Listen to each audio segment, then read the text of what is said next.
முருகா என்ன முருகா, உனக்கெல்லாம் கொஞ்சமாவது மனசாட்சி இருக்கா? 4 மணி நேரம் கால் கெடுக்க நான் நின்றுருக்கேன்.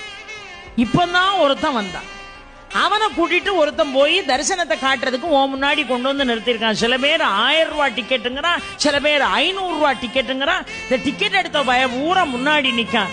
நான் கையில 10 ரூபா கூட காசு இல்லாம உன் அனுகிரகத்தை பெறணும், உன் முகத்தை எப்படியாவது பாத்திர முடியாதான்னு நான் காத்து கிடக்கனப்பா. என்ன பார்க்காம இவர்களெல்லாம் நீ முன்வரிசையில விட்டா, நீ இங்க இருக்கியா இல்லையா அப்படின்னு. உடனே முருகன் சொன்னா, ஏன்பா அப்படி அவசரப்படுற? எல்லாத்துலயும் உங்களுக்கு அவசரம் தாண்டா, என்ன புரிஞ்சுக்கிடவே மாட்டேங்கிட்ட.